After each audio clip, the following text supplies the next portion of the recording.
नमस्कार भाइयों, सभी किसानों को राम राम। मेरा नाम बसंत प्रजापति है। मैं सिरपुर गुजरात गांव से आया हूँ। मैं कोटेवा की तरफ से आत्मनिर्भर परियोजना में से आया हूँ, जिसमें हम तिलहन की फसल की अधिक उत्पादकता के बारे में आपको बताएंगे। यह प्रोग्राम संबोधि फाउंडेशन कोटा द्वारा चलाया जा रहा है। आज हम बात करने वाले हैं तिलहन की फसल के बारे में। जो हमारी मुख्य फसल है वो सरसों के। अभी आप कौन कौन सी फसल बोएंगे उसके बारे में मुझे बताइए। आप सभी किसानों की अलग अलग राय है कि हम वो फसल बोएंगे, हम वो फसल बोएंगे। आज हम बात करेंगे तिलहन की फसल के बारे में, जिसमें हम मुख्य रूप से सरसों की फसल के बारे में बातचीत करेंगे। सबसे प्रथम हम बात करेंगे खेत की तैयारी। आप किस तरीके से खेत की तैयारी करते हैं, तो शुरू प्रथम हम बात करेंगे खेत की तैयारी। खेत की तैयारी को लेकर हम बात करते हैं तो अधिक अच्छी जुताई होना अति आवश्यक है। जब तक गहरी और अधिक अच्छी जुताई नहीं होगी तब तक हम कुछ कर नहीं पाएंगे। तो उसके बाद हम हाइब्रिड का चयन, जब हाइब्रिड का चयन हम करेंगे तभी अधिक उत्पादकता ले पाएंगे। हम किसान भाइयों, आज आपकी जो मीटिंग हम ले रहे हैं उसका जो हमारा मुख्य उद्देश्य है उसी पर हम बात करते हैं और शुरू करते हैं हमारा कृषक प्रशिक्षण। तो हम बात करेंगे कृषक प्रशिक्षण तिलहन उत्पादन में आत्मनिर्भरता। यानी जो हमारे किसान भाई है, आप सभी है, अब आपको हम तिलहन की उत्पादकता बढ़ाने के लिए कृषि किसान अधिक उपज ले, उसके लिए हम आपका एक प्रशिक्षण देने जा रहे हैं।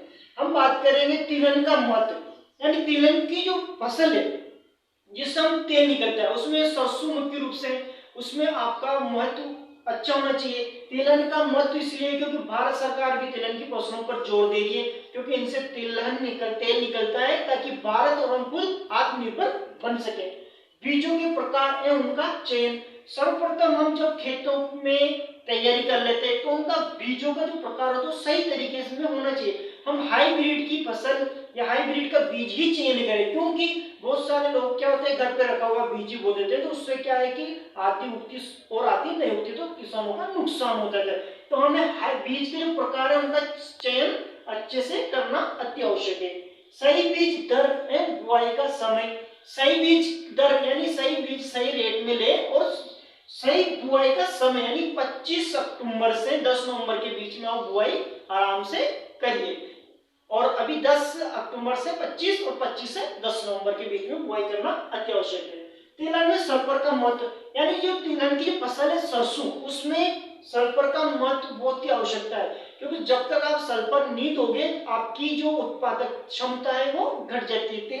सल्फर का महत्व बहुत ही आवश्यक है। तो सभी किसान भाई सल्फर का अधिक से अधिक उपयोग करें। तो सल्फर का उपयोग कितना होता है, प्रति एकड़ 10 किलो। तेल प्रतिशत के आधार पर बिक्री। मान लीजिए आपकी जो सरसों का जो दाना है उस दाने में कितना तेल है, कितना तेल निकल रहा है, उसी के आधार पर आपकी बिक्री मायने रखती है। अब हम आगे शुरुआत करते हैं। हाइब्रिड सरसों से अधिक उत्पादन के 5 सरल उपाय। हाइब्रिड सरसों यानी किसान भाई आप सभी जागरूक बने, इसी उद्देश्य से हमने यह मीटिंग बनाई कि जागरूकता अति आवश्यक है। कृषक प्रशिक्षण का हमारा एक ही उद्देश्य है, आत्मनिर्भर परियोजना का भी एक ही उद्देश्य, किसान खुद आत्मनिर्भर बने और सक्षम बने तिलहन फसल के मामले में। इसीलिए हमने ये प्रशिक्षण आज लगाया है। हाइब्रिड सरसों से अधिक उत्पादन के 5 सरल उपाय। हाइब्रिड सरसों की बुआई, यानी अगर शुरुआत में किसान बीज का अच्छे से चयन करेगा तभी उसकी जो उत्पादन क्षमता होगी वो अच्छे से होगी। 10 से 20% ज्यादा उत्पादन होगा। प्रति एकड़ 5 से 7 हजार रुपए का उससे फायदा होने वाला है। हम बात करते हैं प्रति एकड़ पौधों की संख्या। दूसरे नंबर पर बताए कि जो हम बीज बो रहे हैं, मान लो 1 एकड़ में आपको 1 किलो बीज ही बोना है, क्योंकि उसमें पौधों की संख्या दूर दूर होनी चाहिए। मान लीजिए अगर पौधों की संख्या पास पास होगी तो पौधा जो ग्रोथ नहीं कर पाएगा और आपस में उसकी जड़ें अटक जाएगी, तो वो ग्रोथ नहीं करेगा तो आपकी पैदावार घट जाएगी। तो पंक्तियों में बुआई की संख्या 45 किलो 10 सेमी होना अति आवश्यक। बात करते हैं तीसरा नंबर उर्वरकों में संतुलित उपयोग। 75 किलो यूरिया, 50 किलो डीएपी और 50 किलो पोटाश, इसमें हम खाद बीज का प्रयोग कर सकते हैं किसान भाइयों। चौथे नंबर पर आता है सल्फर गंधक। जो हमने अभी भी बताया, सल्फर का प्रयोग प्रति एकड़ 10 किलो बेल्टोनाइट का उपयोग करें। यानी सल्फर से आपका क्या है कि जो भी जीव चूसने वाले कीड़े होते हैं वो मर जाते हैं। बात करते हैं 5वां नंबर खरपतवार नियंत्रण।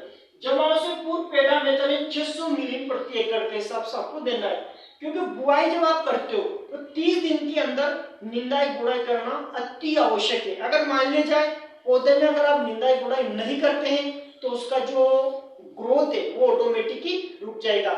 हमारा जो उद्देश्य है, हमारा जो आत्मनिर्भर परियोजना का कोर्टेवा द्वारा चलाया जा रहा है, इसका उद्देश्य कृषि प्रशिक्षण यानी किसानों को उन तिलहन की फसल में आत्मनिर्भर बनाना, ताकि उनकी उत्पादकता बढ़े, उसकी शुरुआत में होने वाली सारी चीजों के बारे में हम आपको बताएं। सही बीज का चयन, खेत की तैयारी, सरसों में आने वाली समस्याओं को, खाद बीज के बारे में हम आपको प्रशिक्षण देते रहेंगे। हमारा प्रशिक्षण देने का यही उद्देश्य है। अगर आपके मन में जो भी सवाल जवाब हो आप हमसे पूछ के रखें।